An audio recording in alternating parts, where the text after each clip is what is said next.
Diálogo Directo. Ya son las 12 horas con 37 minutos, 12 con 37 minutos en Punto Noticias, segunda emisión. El Ministerio de Salud Pública reportó el domingo pasado, es decir, ayer, 10.524 muertos desde el inicio de la epidemia del COVID-19 al modificar la metodología del recuento. La cantidad de fallecidos toma en cuenta esta vez los casos confirmados con una prueba PCR, pero también quienes habrían muerto con síntomas o que se habrían sometido a otro tipo de pruebas. Este cambio en la metodología de presentación de los datos sin duda genera expectativas y dudas, y para hablar sobre este tema nos acompaña en nuestro segmento de entrevistas en la segunda entrega de Punto Noticias la doctora Andrea Gómez, epidemióloga. Doctora Gómez, buenas tardes, bienvenida. Le saluda Licenia Espinel, qué gusto verle a través de la vía telemática nuevamente. Para empezar, ¿por qué cree usted que el Ministerio de Salud cambió o modificó esta forma de presentar los datos? ¿Qué significa? ¿Cómo interpretarla? Buenas tardes, Licenia. Muchas gracias por la invitación. Para mí es un gusto compartir este espacio y, comentar sobre lo que está sucediendo en el país. Con respecto a los cambios que hay en la infografía, eran cambios que nosotros veníamos solicitando desde la parte académica desde hace mucho tiempo, y también una necesidad por parte de la OMS, ya que hay ciertas formas en las que se entrega la información.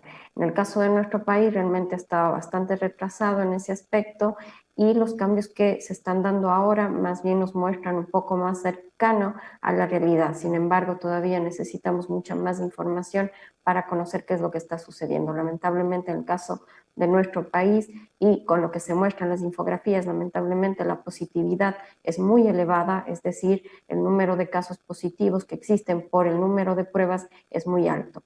La OMS sugiere que sea al menos menor al 5%, y en el caso de nuestro país, lamentablemente sobre el 40%, y en algunas provincias incluso sobre el 60%. ¿Qué pasa en esta nueva modalidad respecto a los casos que se reportan solo confirmados con pruebas PCR? ¿Qué pasa con los demás, con los que se han sometido a pruebas rápidas o con los que son asintomáticos o portadores del virus sin saberlo? En el caso de nuestro país, lamentablemente, el número de pruebas PCR es bastante bajo. Dentro de Latinoamérica somos uno de los países, conjuntamente con Bolivia, que menos testeo realiza por caso positivo, además con una positividad muy elevada, como comentaba, lo cual nos muestra que se necesitan hacer más pruebas PCR.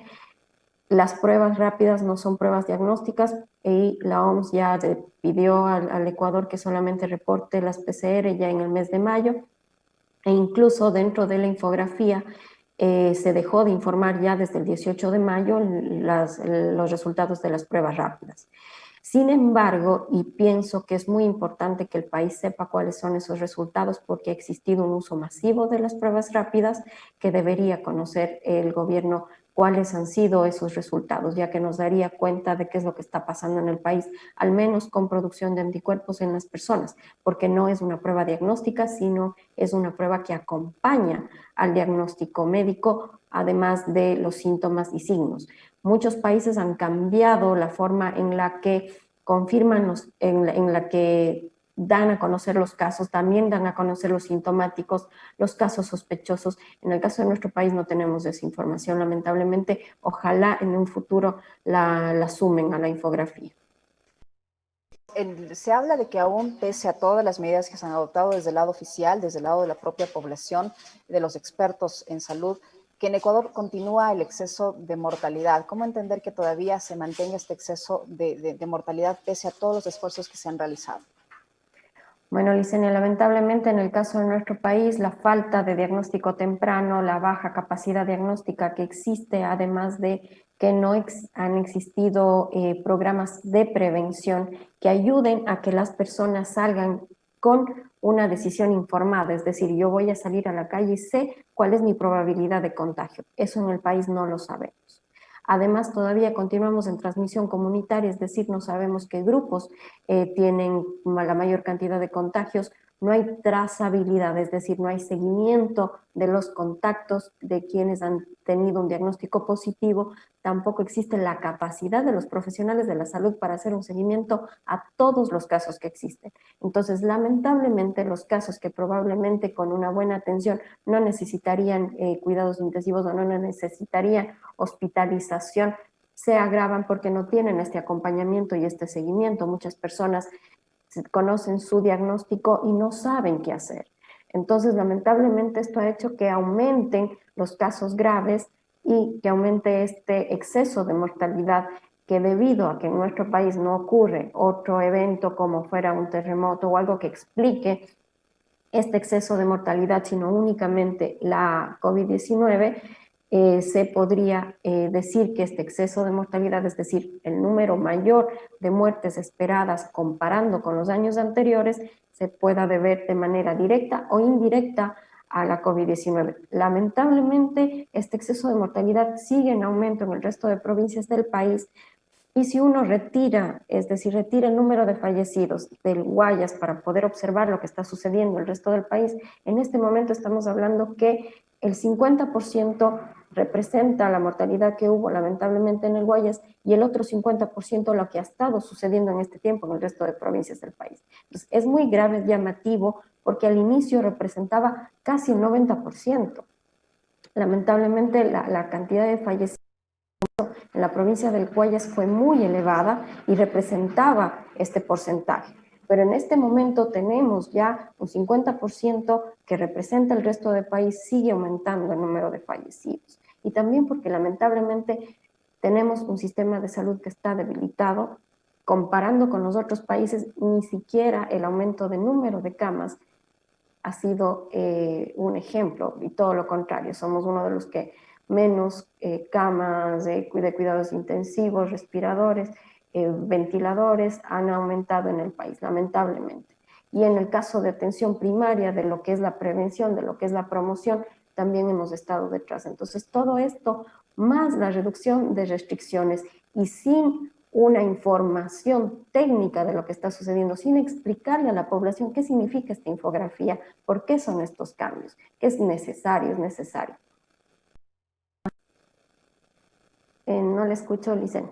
Le decía, doctora Gómez, que precisamente esa era mi siguiente pregunta. Desde la próxima semana ya no tendremos estado de excepción y no habrán algunas de las medidas restrictivas que de cierta forma, a decir de los expertos, colaboraban en contener la propagación del coronavirus en el país y en especial en la provincia de Pichincha. ¿En qué situación a la provincia de Pichincha le va a encontrar este cambio de medidas, este fin del estado de excepción? ¿Cómo está actualmente la provincia de Pichincha en cuanto a atenciones, en cuanto al sistema hospitalario, en cuanto a las unidades de cuidados intensivos, tomando en cuenta que en una semana, menos de una semana, ya no tendremos medidas de restricción, al menos en lo que tiene que ver con el toque de queda, entre otras?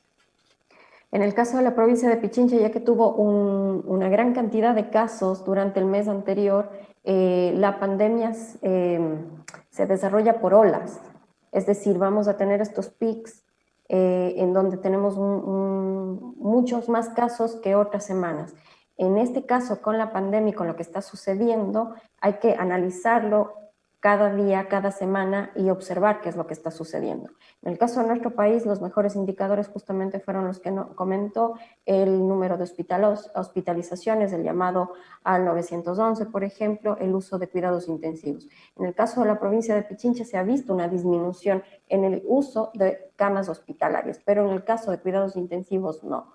No ha habido una disminución tan fuerte, todavía tienen un uso de camas sobre el 90%, lo que es grave, porque hablamos de equipos de salud, profesionales de la salud que están agotados, que trabajan muchas horas, doblan turnos incluso para poder enfrentar esta pandemia. Entonces, en el caso de Pichincha, el momento que aumente la movilidad, disminuyan estas restricciones, ojalá y espero, obviamente, que ahí la población también tome conciencia. El uso de mascarilla es indispensable en todos los espacios, con todas las personas, y también tener en cuenta y ser consciente de una probable falsa sensación de seguridad, porque a veces dicen, no, me voy a ver con mi familia, a la que no he visto en mucho tiempo, y no uso mascarilla. Entonces hay que hacer todo lo contrario. Y eso pasa muy frecuentemente. Uno dice, bueno, mi familia no ha tenido mayor personas y uno se confía, pero eso también es peligroso.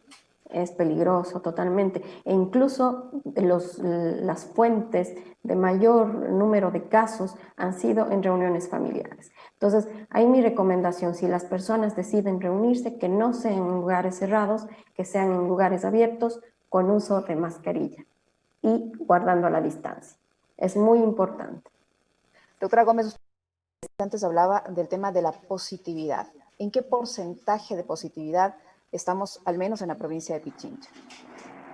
En el caso de todo el Ecuador estamos hablando de un 40%. En el caso de la positividad de la provincia de Pichincha, se me acaba de escapar justamente, voy a verlo rápidamente, pero lamentablemente el caso de nuestra sierra ecuatoriana y de nuestro oriente ecuatoriano tiene las mayores positividades en este momento. En el caso de la provincia de Pichincha está en un 43.8%, que es muy, muy elevado. Estamos hablando de que se espera que sea al menos menor al 10%. El caso de la provincia de Galápagos, que realmente es un ejemplo en el caso del manejo de la pandemia, pero también tiene una ventaja de que no hay una conexión, no hay una interconexión con la parte continental. Y a eso se debería que no tienen esta transmisión comunitaria. Exacto. Bueno, no, la transmisión comunitaria más bien es cuando yo no puedo hacer un camino hacia el origen del caso. Es decir, yo me contagié, pero no tengo una claridad en dónde, ni cuál fue el caso. No puedo hacer un rastreo. Eso es la transmisión comunitaria. En el caso de Galápagos la tuvo, pero se contuvo en un momento y todos los exámenes que se han realizado dan este tipo de positividad. No han existido casos en las últimas semanas, lo cual muestra que está controlada el brote en Galápagos. Pero en el caso de nuestro país, en ninguna provincia, en el caso de la parte continental del Ecuador. En el caso de la provincia de Pichincha tampoco, o sea, menos No, todavía. Menos. Ahora, este porcentaje de positividad nacional del 40% nos acerca más a el otrora semáforo rojo que a esta nueva normalidad. Totalmente. En el caso de muchas provincias y más aún tomando en cuenta que los criterios epidemiológicos para reducir las restricciones, estamos hablando de que al menos deberíamos tener 3 semanas de reducción de casos constante, consecutiva, que el uso de camas de cuidados intensivos sea al menos menor al 75%, estamos hablando de una positividad de un 5%, y ahí iniciar la reducción de restricciones. En el caso de nuestro país hicimos todo al revés. Cuando estaban los indicadores más elevados, se inició la disminución de restricciones, lo que obviamente hizo un aumento de casos, una presión muy elevada para el sistema de salud y obviamente se observa en el aumento de este exceso de mortalidad, que es un indicador que yo espero que en algún momento cruce información el Ministerio de Salud Pública con el Registro Civil y nos brinden esa información a nivel nacional para saber qué es lo que realmente está sucediendo. Para finalizar, doctora Gómez, desde la próxima semana estamos solitos en este cuidado, en esta prevención. Nos queda más que responsabilizarnos a cada uno por ello. ¿Qué debemos hacer? Además de lo que ya conocemos, ¿no? El tema de lavarnos frecuentemente las manos, del distanciamiento, del uso obligatorio en prácticamente todos los espacios de la mascarilla. ¿Qué más podemos hacer como ciudadanos, tomando en cuenta que se va a masificar incluso el uso del transporte público? Muchas empresas seguramente volverán al trabajo presencial. ¿Qué más podemos hacer? Bueno, en el caso de la población, yo diría que el trabajar comunitariamente, hay muchos líderes comunitarios, presidentes de parroquias, que hablarían ya de un trabajo en equipo. Necesitamos mucha solidaridad, si bien quien debe estar al mando del Ministerio de Salud Pública realmente no lo ha hecho de una manera tan fuerte y directa, también porque es un sistema de salud bastante debilitado en este momento, pero en el caso de la población, el dar una mano, ¿no? El trabajar solidariamente, el saber que si yo me cuido, estoy cuidando al otro. Entonces es muy importante eso. Por otra parte, reducir la movilidad, tomar conciencia de esa posible falsa seguridad que podemos tener todos. Todos queremos salir, todos queremos ver a nuestros seres queridos, sin embargo, no olvidar que hay una probabilidad de que pueda o me pueda contagiar. Entonces, ese mutuo cuidado es indispensable. Sobre todo eso, dicen. Muchísimas gracias, doctora. Siempre es muy ilustrativo conversar con usted. Andrea Gómez, doctora epidemióloga, nos ha acompañado en el segmento de entrevistas en Punto Noticias en su segunda emisión. Muchísimas gracias, doctora Gómez. Muchas gracias, Liceña, por el espacio. Punto Noticias, el mundo de la información.